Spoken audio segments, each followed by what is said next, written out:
आगे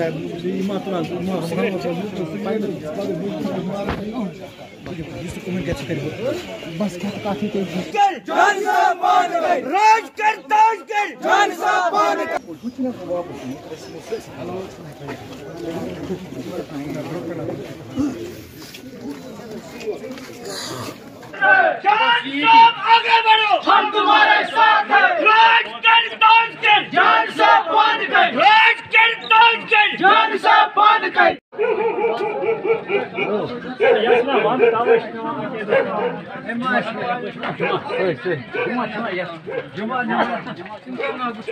आज हमने जो दौरा किया इंद्रकूट में, तो वहाँ से लोग मुझे हमेशा कहते थे आप यहाँ आते नहीं, तो फिर हमने परसों एक प्रोग्राम बनाया कि हम इंद्रकूट का विज़िट करेंगे और वहाँ पे हमने जो हमारे जो काम चल रहे हैं उनका भी हमने आज विज़िट किया। और बहुत सारे ऐसे मसाइल भी हैं आज जो लोगों ने मुझे वहाँ पे दिखाए, और ऐसे मसाइल कुछ थे जो हमने किए भी। अब जो वहाँ पे आज जो प्रोग्राम हुआ, मुझे लग रहा है टाउन में सबसे बड़ा प्रोग्राम ये हुआ एज अ चेयरमैन जब से बना मैं, जहाँ मैंने वहाँ पे जो गैदरिंग देखी, मुझे लग रहा है सबसे ज़्यादा गैदरिंग आज फर्स्ट टाइम मैंने देखी उस वार्ड में। और एक चीज़ महदूद, मैंने जो वहाँ अगर मैंने कोई बात भी वहाँ कही, मैंने महदूद उस वार्ड के लिए कही है। और मेरी कोशिश ये रही कि मैंने लोगों को वहाँ एक बात ये भी कही वहाँ पे कि जो आने वाला टाइम है, अगर कुछ काम हमसे नहीं हो सके आज तक, आने वाले टाइम में हम वो काम भी करेंगे। कि वहाँ इलेक्शन के लिए इलेक्शन की भी तैयारी कर रहे हैं, हर एक पार्टी अपनी इलेक्शन की तैयारी कर रही है। आज भी जो हमने वहाँ पे अगर लोगों से हमने कुछ कहा, लोगों को मैंने एक ही चीज़ कहा कि जब भी मुझे आपकी ज़रूरत होगी, मैं आपको, अगर मैं वोट आपको मांगूंगा, वोट उस टाइम में मांगूंगा जब मैंने कुछ किया होगा। मैं आपको कभी भी जब यहाँ आऊँगा अगर वोट मांगने के लिए, तो मैं सबसे पहले अपना काम ढूंढूंगा कि मैंने आपका काम किया है कि नहीं किया है। अगर मैंने काम किया है तो आपका फ़र्ज़ भी बनता है आपको मुझे वोट देना है। जैसे मैंने वहाँ लोगों का जज्बा देखा और लोगों ने बहुत सारे नारे मेरे फेवर में दिए, और सबसे खुश आज मैं हुआ कि वहाँ पे लोगों ने मुझे ज़बरदस्त इस्तकबाल किया और नारों से मुझे इस्तकबाल किया, कि मैं आज अपने आप को खुशकिस्मत समझता हूँ कि ऐसा इस्तकबाल मुझे वहाँ पे हुआ है। जिंदाबाद, इंडियन नेशनल कांग्रेस जिंदाबाद, वीर साहब जिंदाबाद, इंडियन नेशनल कांग्रेस जिंदाबाद, वीर साहब जिंदाबाद, पल्ला साहब जिंदाबाद, इंडियन नेशनल कांग्रेस जिंदाबाद, त्रिलोक सिंह बाजवा जी जिंदाबाद, त्रिलोक सिंह बाजवा जी जिंदाबाद, छोटी मंच की कार्रवाई शुरू करने से पहले साहब को सम्मानित करेंगे।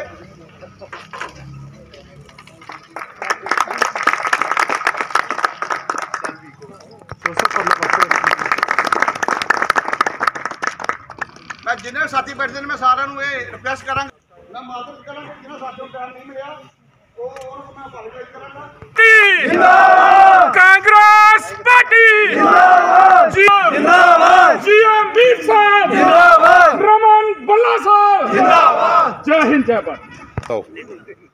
और मीर साहब भी जिस मसरूफियत ਦੇ ਵਿੱਚ ਨਿਕਲ ਕੇ ਇਸ ਘਰਾਣੇ ਦੇ ਬਾਰਡਰ ਦੇ ਰਹਿਣੇ ਦੇ ਲੋਕਾਂ ਦੀ ਪਰੇਸ਼ਾਨੀਆਂ ਨੂੰ ਸਮਝਣ ਵਾਸਤੇ ਉਹਨਾਂ ਨੇ ਟਾਈਮ ਕੱਢਿਆ।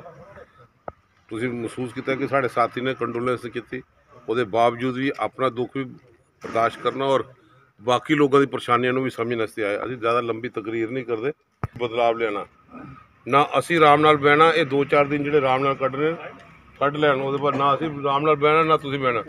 ਜਿੰਨੇ ਤੋਂ ਜ਼ਿਆਦਾ ਲੋਕ ਇਕੱਠੇ ਕਰਕੇ ਇੱਕ ਮੁਜ਼ਾਹਰਾ ਤੌਰ ਦੇ ਉੱਪਰ ਕਾਂਗਰਸ ਦਾ ਪ੍ਰਚਾਰ ਕਰਨ ਦੇ ਉੱਪਰ ਸਾਰਿਆਂ ਨੂੰ ਰੋਲ ਅਦਾ ਕਰਨਾ ਚਾਹੀਦਾ। ਰਮਨ ਭੱਲਾ ਸਾਰੇ ਸਾਥੀ ਤੁਹਾਡੇ ਨਾਲ ਖੜੇ ਰਹਿਣਗੇ। ਜਮਹੂਰੀਅਤ ਦੇ ਵਿੱਚ ਤਾਕਤ ਜਿਹੜੀ ਹੈ ਉਹ ਲੋਕਾਂ ਦੇ ਸਿਰ ਦੇ ਨਾਲ ਗਿਣੀ ਜਾਂਦੀ ਹੈ। ਕੋਈ ਭਲਵਾਨੀ ਲੜਾਈ ਨਹੀਂ, ਮੇਰਾ ਇੰਨਾ ਵਜਨ ਹੈ ਨਾ, ਉਹ ਨਹੀਂ, ਭਾਵੇਂ ਜਿੰਨਾ ਮਰਜ਼ੀ ਵਜ਼ਨ ਹੈ, ਅਗਰ ਲੋਕਾਂ ਦੇ ਨਾਲ ਹੋਏਗਾ तो साढ़े लोगों का सारे का समर्थन वो नाल ही रहता। और रोज़ कोई ना कोई फैसला ऐसा लेते हैं जो लोगों के मुफाद में नहीं है, नौजवानों के मुफाद में नहीं है, व्यापारियों के मुफाद में नहीं है, किसानों के मुफाद में नहीं है। चारों तरफ ऐसे क्राइसिस पैदा कर रहे हैं, ऐसे तकलीफ़ें पैदा कर रहे हैं। ये अब तकरीबन ठीक है, एक टाइम आया धर्म का बहाव चढ़ा दिया, एक टाइम आया तो सब्ज़ बाग दिखा दिए। लोग सोचे शायद कांग्रेस 70 साल रही, मगर कोई 15 लाख मेरे जेब में तो आए नहीं। बड़े बड़े लोग, बड़े बड़े समझदार लोग बह गए उसमें। बॉर्डर की बड़ी परेशानी है, लेकिन तुसी 2 तरीक तो अज तक लगातार धरने और प्रदर्शन बैठ रहे हो। सोचा सी कि प्रशासन जिहड़ा रियासती सरकार ते नहीं, प्रशासन किसी जगह लभा नहीं लोगों के दुख दर्द वंडने वास्ते, लोगों के उपर दुख का बोझ लादने वास्ते जरूर प्रशासन अगे रहिंदा है। और वही चीज़ जिहड़ी है घराना दे लोग महसूस करे करते हैं, बर्दाश्त करे करते हैं। अज जरूरत है बदलाव की, और बदलाव का बिल्कुल असीं बचा चुके हैं। मीर साहब की लीडरशिप दे विच प्रशासन बदलेगा, आम लोग, किसान, जवान, नौजवान, सारे लोग, बार्डर के रहने वाले लोग बड़े किस्म के परेशान, चाहे नौजवानों के रोज़गार नाल होण, चाहे अपनी ज़मीनां बचाने का सिलसिला। साड़ी एक एक आवाज़, थोड़े एक एक लफ्ज़ जो मैमोरेंडम च है, उस आवाज़ को बुलंद करने से मीर साहब की लीडरशिप कांग्रेस वचनबद्ध रहेगी, ताकि थोड़े मसाइलों का समाधान हो सके। प्रॉपर तौर पर कंपनसेशन नहीं लैंड के बदले लैंड, और सारी मांगों के नाल असीं लोग हमेशा थोड़े नाल खड़े रहेंगे। वक्त आएगा, मैं समझना कि थोड़े सारे साथियों ने हमेशा साड़ा कांग्रेस का साथ हमेशा दिता, और अज के दौर के उपर ये जोड़े अंध भगत जिथे थे बड़े बड़े मंत्री सन इसे पार्टियां के लोग, अज लोग महसूस करते ना, अज वो लोग किस जगह च जिन्होंने को मैंडेट सी, अज वो कोई नहीं लभेगा। कांग्रेस एग्रेसिव रोल अदा करेगी, और थोड़े लोगों के नाल शाना बशाना चलते हुए रावट कर पन्न हकूकन हूं कित पे सह इस्तेमाल कर।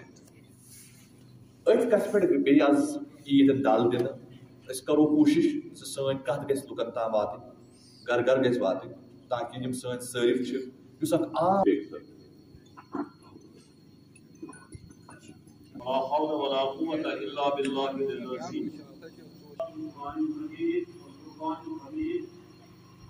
कंज्यूमर के चीज अनान सह तमिस दिवान कंसिडरेशन गई सह तमिस दिवान पोंस दिन पत्त सह कंज्यूमर बनान, चाहे सो विच हैज रहीम।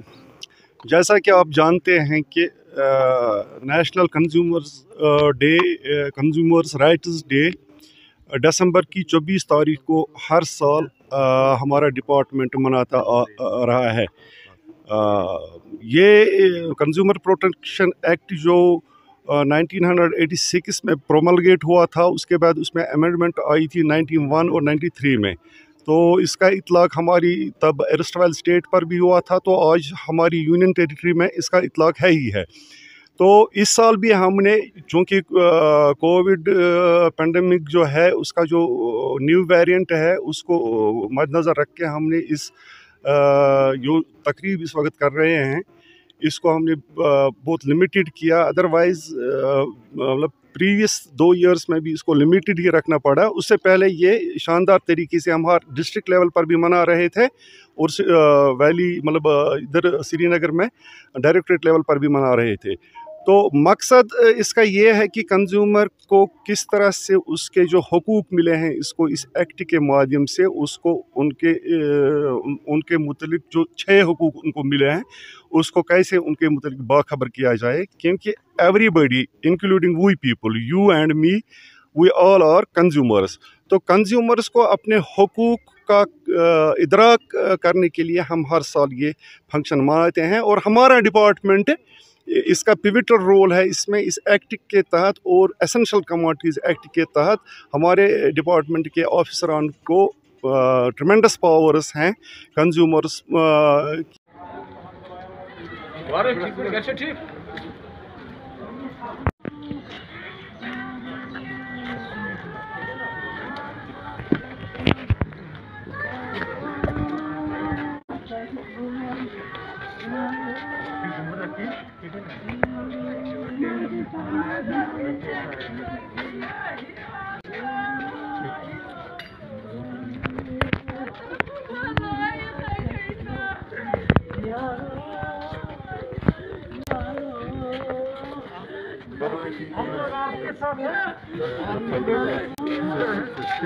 इनके बेटा को बढ़िया से कराएंगे, सीरीज कराएंगे, शांति से चलना है, जो मीटिंग है सब बाइक बाद में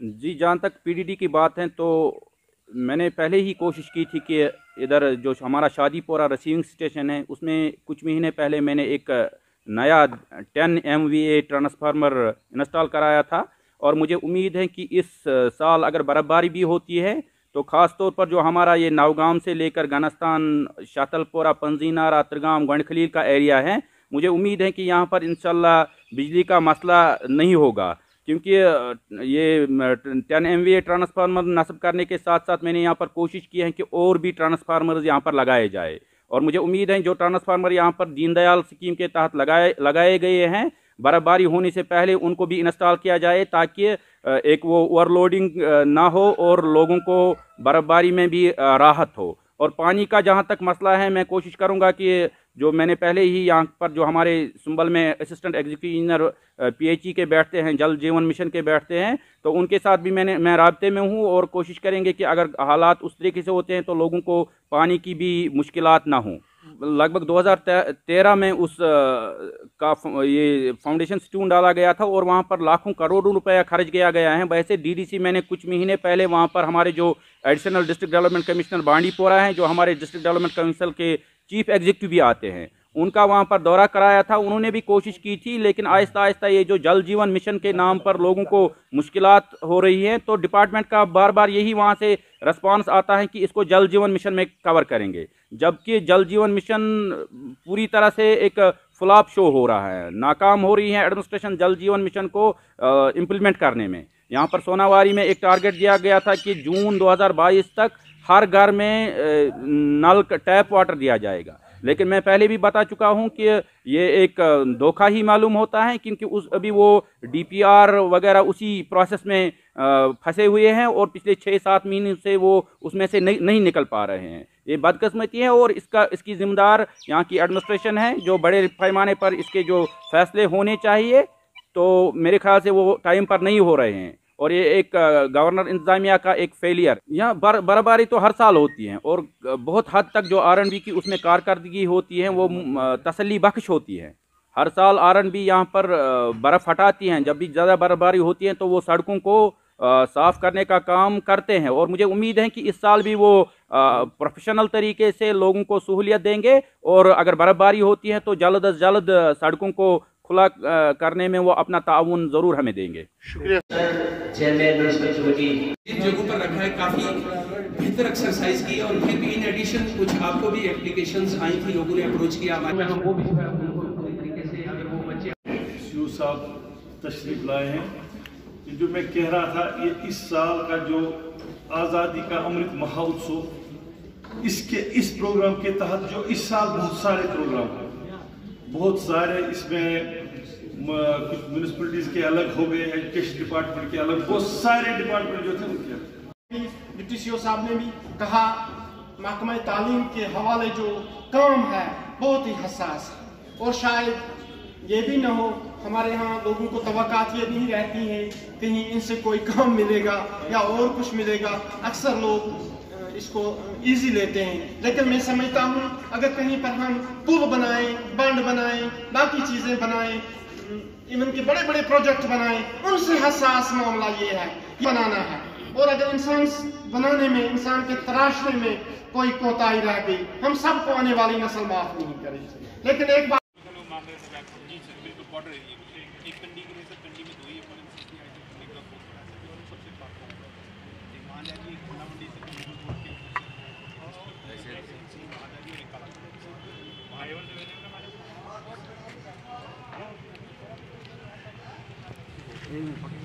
सर आगे से थोड़ी सी जगह दे दो हमें, थोड़ी सी।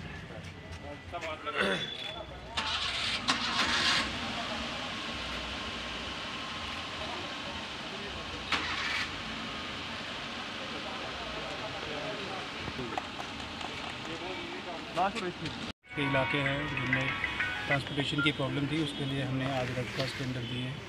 उसमें मेन एरिया है लड़ोका, थाना मंडी, तो ये और 2 एरियाज़ हैं जिसमें हम ये रेड क्रॉस के थ्रू एम्बुलेंस दे रहे हैं, ताकि जो पेशेंट्स हैं जो अर्जेंसी में जिनको डिस्ट्रिक्ट हेडक्वार्टर से जम्मू शिफ्ट करने की ज़रूरत हो तो उन्हें हम अर्जेंसी में शिफ्ट कर पाएँ।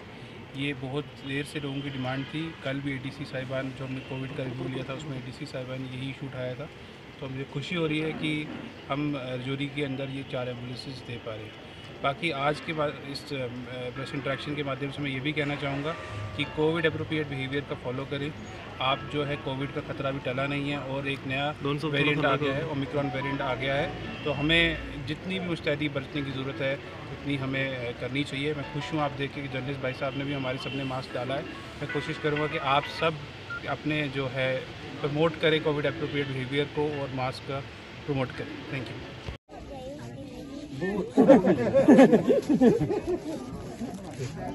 समझ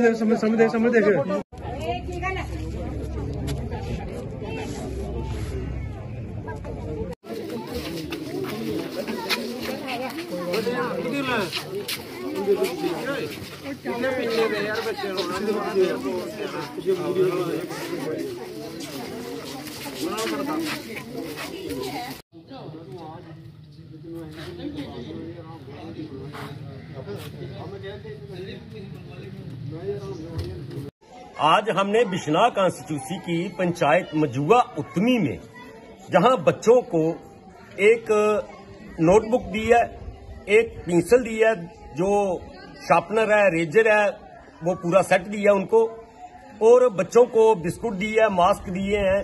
ये हमने जो प्रोग्राम रखा है बेसिकली हमारे भारत के जो भूतपूर्व प्रधानमंत्री थे श्री अटल बिहारी वाजपेयी जी, उनका जन्मदिन है। उनके जन्मदिन के उपलक्ष्य में हमने बच्चों के साथ ये सेलिब्रेट किया है। बच्चों को नोटबुक दी है, बिस्कुट वगैरह देके हमने बच्चों को भी खुश किया, बच्चे भी खुश हुए हैं। जो इस पंचायत के जो हमारे साथ पंच हैं, सरपंच हैं, नायब सरपंच हैं, इन्होंने सब मिलकर ये मतलब प्रोग्राम एक सेलिब्रिटी के तौर पर मनाया है। मैं पंच सरपंचों का, सभी कमेटी मेंबरों का भी शुक्रिया अदा करता हूं और पंच सरपंचों का भी शुक्रिया अदा करता हूं। सबसे बड़ी बात है कि जो मेरे साथ एनजीओ एंटी क्राइम टीम के वॉलंटियर आए हैं, मैं उनको भी सलूट करता हूं जिन्होंने जहां आके हमारी शान बढ़ाई है। Thank you. जय हिंद, जय भारत। बहुत दी जाए वो भी नहीं दिया जा रहा, और जो हमारे लोग रह गए हैं नॉन कैंप है 1971 का, उनकी फाइलें पास नहीं हो रही हैं। उनकी फाइलें पास जल्दी से जल्दी हो, और जो पैसा नहीं आ रहा वो आना चाहिए।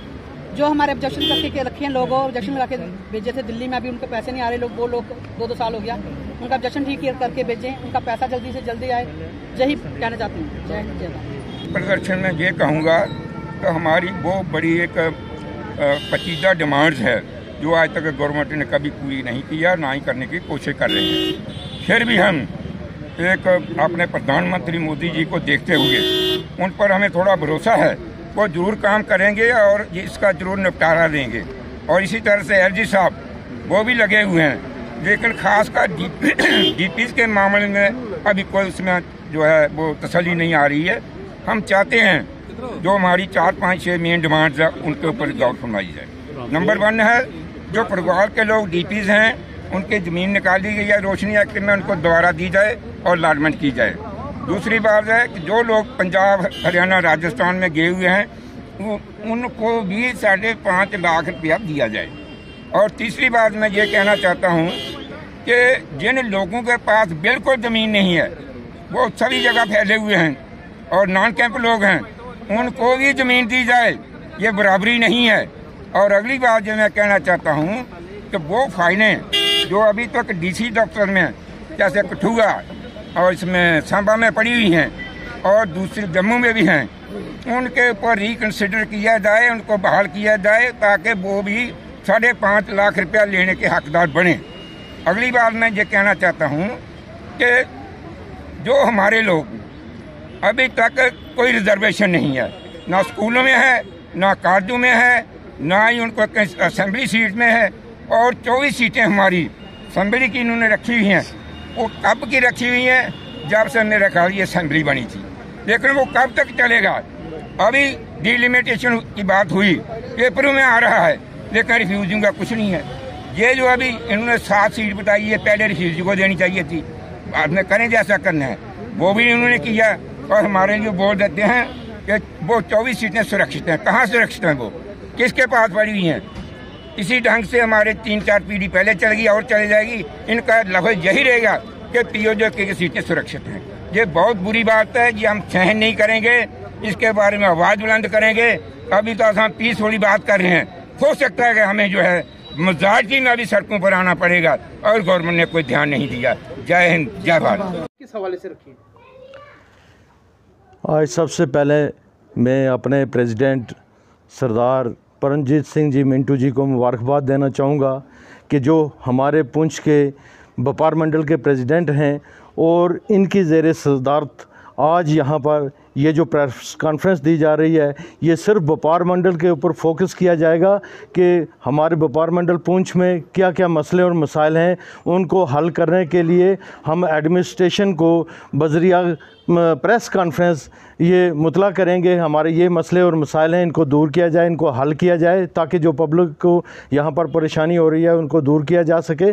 सबसे पहले मैं इस प्रेस कॉन्फ्रेंस के द्वारा एडमिनिस्ट्रेशन से गुजारिश करूंगा कि इसके कबल हमारे डेपुटेशन 2-3 दफ़ा साबका एसएसपी साहब और डीसी साहब से मिले थे और हमने यहाँ पर गुजारिश की थी कि ये जो हमारा मेन मार्केट किला बाज़ार पुंछ से लेकर परेड ग्राउंड पुंछ तक ये जो इलाका है, यहाँ पर ये जो गाड़ियों की आवाजाही है ख़ासकर 4 व्हीकल्स की, उसको 1 वे किया जाए और दोनों तरफ एक या 2 सिपाही यहाँ पर पुलिस डिपार्टमेंट के द्वारा तैनात किए जाएं ताकि लोग इसकी खिलाफवर्जी ना करें, क्योंकि हमारी जो सिटी है बहुत कंजस्टेड है और यहाँ पर बिल्कुल जो है मेन जो मार्केट है इस पर लोगों को चलने में भी बड़ी दुश्वारी आती है और दोनों तरफ से गाड़ियों के आवाजाही की वजह से यहाँ पर जाम लग जाता है, जिसका असर हमारे व्यापार के ऊपर पड़ता है। इससे कबल हमारा व्यापार मंडल जो है वो पहले ही परेशान है कोरोना की वजह से और अब भी हम इस वबा से बाहर नहीं निकले हैं। हम एडमिनिस्ट्रेशन से गुजारिश करेंगे ये 3-4 जो मसले मसाइल हैं, ख़ासकर यहाँ पर मार्केट में हम चाहते थे कि कहीं कोई अगर किसी वक्त आग वगैरह की लग जाती है किसी दुकान को या कोई और परेशानी आती है तो यहाँ पर गाड़ियों का इंटर होना मुश्किल है। तो इसके लिए इसका एक ही हल है सिटी कंजस्टेड होने के लिए कि यहाँ पर पानी की व्यवस्था की जाए और एक पाइप का आयोजन किया जाए ताकि इमरजेंसी हालात में इसके ऊपर काबू पाया जा सके। इसके अलावा हमारे पुंछ में और भी बड़े मसले मसाइल हैं, जैसे यहाँ पर ये जो हमारी जो पार्कें वगैरह हैं ये बंद की हुई है एडमिनिस्ट्रेशन ने। अब यहाँ पर हालात ठीक हैं, यहाँ पर कोई कोरोना की कोई परेशानी नहीं है। हम एडमिनिस्ट्रेशन से ये गुजारिश करेंगे कि इनको भी जल्दी से जल्दी खोला जाए ताकि हमारे बुज़ुर्ग और नौजवान यहाँ पर सुबह और शाम सैर वगैरह। उसके कितने मसाइल हैं, हमने रिक्वेस्ट भी की, डीसी साहब से भी की, एसपी साहब से भी की, लेकिन जो हमारी प्रॉब्लम है वो हल नहीं हुई है। आज सबसे पहले तो मैं जो कल आने वाला क्रिसमस डे है अपने क्रिश्चियन भाइयों को दिल की गहराइयों से मुबारकबाद देता हूँ। पुंछ में हमारी जो रवायत है, कोई भी किसी मजहब का त्यौहार हो वो हम मिल बांट कर मनाते हैं। देखा जाए तो पुंछ की एक जो रवायत है वो सदियों से चल रही है, जो हमारा भाईचारा है। मैं उस वाहिगुरु जी से यही अरदास करूंगा जो हमारा भाईचारा है वो बना रहे, बस बना रहे। और मैं आपके माध्यम से अपने भाइयों को, दुकानदार भाइयों को हाथ जोड़कर रिक्वेस्ट करता हूं कि कोरोना जो वायरस है वो अभी तक नहीं गया, इसलिए अपनी दुकान पर रश मत डालें। जितना हो सके अपने ग्राहकों को मास्क पहनने के लिए बोलें और सोशल डिस्टेंस है वो रखें, क्योंकि मैं उस वाहिगुरु से यही अरदास करूंगा कि जो कोरोना वायरस है वो जो आने वाला नया साल है वो खुशियां लेकर आए, हमारा जो पुंछ का भाईचारा है बना रहे। तो मैं आखिर में फिर अपने व्यापार मंडल की सब टीम को दिल की गहराइयों से शुक्रिया अदा करता हूँ। आपके माध्यम से डीसी साहब से एक रिक्वेस्ट करता हूं कि कोई भी रैली हो, कोई भी यहाँ पर प्रोग्राम हो, वो पार्क उनके लिए ओपन होते हैं, लेकिन पार्क देखा जाए तो हमारे जो बुजुर्ग हैं, हमारी माता बहना, हमारे भाई जो हमारी बहनें हैं, वो एक ही पार्क है जहाँ पुंछ में, जहाँ पर शहर के लिए वो खुला जाता है, लेकिन कोरोना करके वो 2 साल से बंद है। मैं डी साहब से ये गुजारिश करता हूँ कि जो पार्क है वो ओपन होना चाहिए और जो लाइट का मसला है वो उसका निज़ाम जो ठीक होना चाहिए। जम्मू शहर एक भगवान देवभूमि माना जाता है, यहाँ परमात्मा का वास है। आज श्याम जी ने मेरे को यहाँ पे बुलाया है और मेरे को ये प्रकृति का एक स्वरूप देख के बहुत हर्ष हुआ। हमारे जम्मू में सबसे बड़ा प्रकृति का साथ है।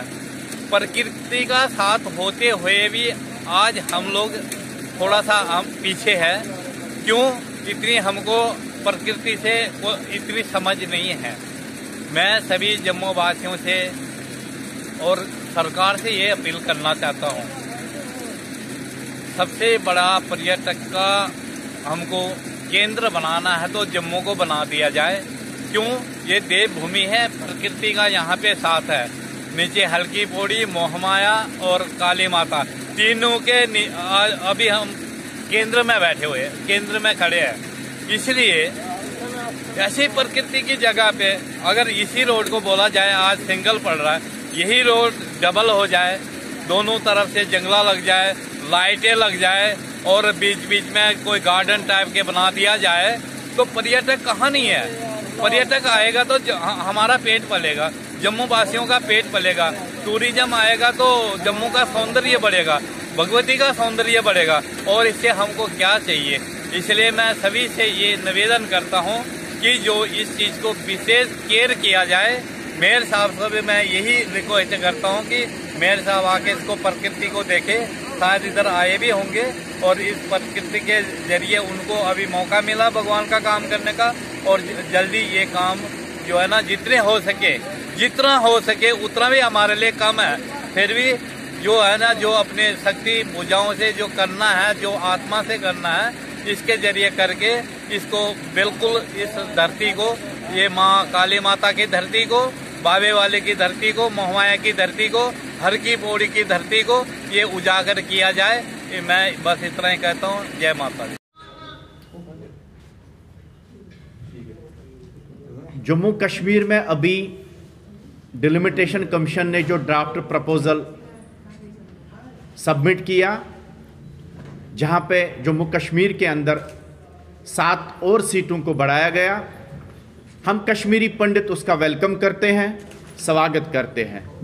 साथ में ही कश्मीरी पंडित काफ़ी डिसअपॉइंटेड फील कर रहा है, क्योंकि हम ये एक्सपेक्ट कर रहे थे, जो डिलिमिटेशन कमीशन ने हमारी मीटिंग के दौरान हमें आश्वासन दिया था कि वह कश्मीरी पंडितों के लिए भी कुछ सीटें रिजर्व करेंगे स्टेट असेंबली में, जो नहीं हुआ। इस वजह से हमारी कम्युनिटी काफ़ी सदमे में चल रही है। आज मैं इस प्रेस मीट के माध्यम से डिलिमिटेशन कमीशन को फिर से अपील करना चाहता हूं कि जो आपका एक फाइनल रिपोर्ट अभी भारत सरकार को जाना है, हम पूरी उम्मीद करते हैं आप ज़रूर कश्मीरी पंडित डिस्प्लेस्ड कम्युनिटी के लिए भी उसमें कुछ सीटों की रिजर्वेशन रिकमेंड करेंगे। आज के प्रेस मीट में हम मोदी सरकार से ये अपील करना चाहते हैं कि वह पर्सनली इस चीज़ में इंटरवीन करे, ताकि एक होमलेस और नेमलेस कम्युनिटी जो पिछले 30 सालों से अपने घर से बेघर हैं, जिनका कोई रिप्रेजेंटेटिव पिछले 30 साल से नहीं है और न जिनकी बात कोई भी पॉलिटिकल पार्टी करती आ रही है, आज हम अपील करते हैं भारत सरकार से कि वह तुरंत इसमें इंटरवीन करे, ताकि आने वाले रिपोर्ट में जो फाइनल रिपोर्ट बने, भारत सरकार के सपोर्ट से कम हम असेंबली में 4 सीटें डिमांड करते हैं और पार्लियामेंट में भी एक कश्मीरी पंडित के लिए सीट रिजर्व रहनी चाहिए, ताकि हमारा भी कोई अपना नुमाइंदा हो जो असेंबली में और पार्लियामेंट में इस डिस्प्लेस्ड कश्मीरी पंडित 4 लाख लोगों की बात करे। हमारे राइट्स हमारे से छीने गए, हमारी मातृभूमि हमसे छीनी गई, और इसका एक ही रीज़न है क्योंकि हमारा अपना कोई रिप्रेजेंटेटिव नहीं है, हमारी कोई भी एक लीडरशिप नहीं है जो असेंबली छोटे बड़े फोरम्स में कश्मीरी पंडितों की बात करे। हम उम्मीद करते हैं कि हमें मोदी सरकार, जिसके साथ हमारी तवक्काएं जुड़ी हैं, कि वह दोबारा से हम लोगों की एक्सपेक्टेशंस पे खड़े उतरें और बीच राजकुमार गोयल जी जो कांग्रेस प्रदेश कांग्रेस जम्मू कश्मीर के अंदर एक बहुत काफ़ी बड़ा कद रखते हैं और जम्मू रूरल के वाइस प्रेसिडेंट हैं।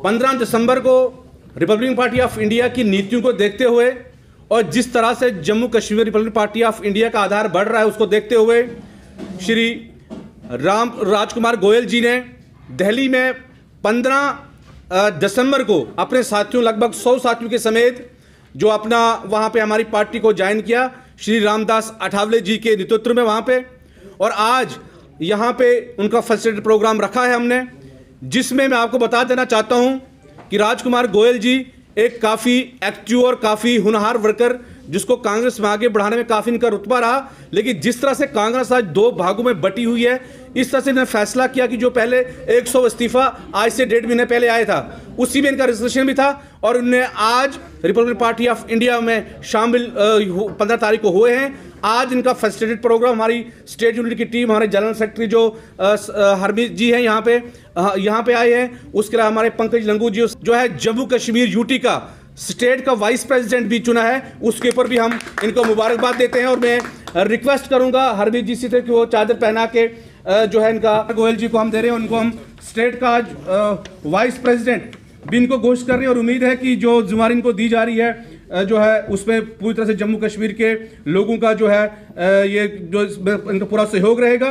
और मैं अब रिक्वेस्ट करूँगा तमाम तो और जो हार शार जो है प्लीज़ वो पकड़ाइए यहाँ पे आप।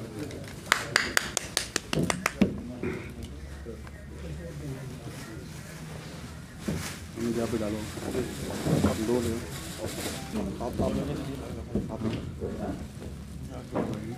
पत्रकार बंधुओं का तहे दिल से शुक्रिया अदा करता हूँ जिन्होंने अपना कीमती समय निकाल कर यहाँ हमें समय दिया। ये रिपब्लिकन पार्टी जो बाबा भीमराव अम्बेडकर की बनाई हुई पार्टी है, और इसके राष्ट्रीय अध्यक्ष माननीय सारे मंत्री साहब श्री रामदास जी अठावले और हमारे यूटी के स्टेट प्रेसिडेंट सुनील सैन जी का भी धन्यवाद करता हूँ। और मैं आप लोगों से यही आश्वासन दूंगा कि जितने भी पब्लिक है जम्मू कश्मीर को ये मौका मिला है रिपब्लिकन पार्टी में आने का, ये पार्टी एक ऐसी पार्टी है जो लोगों को, गरीबों की, पिछड़े वर्गों की, शोषित वर्गों की और सबके हित के लिए और विकास कार्य के लिए आने वाली ये पार्टी है। धन्यवाद।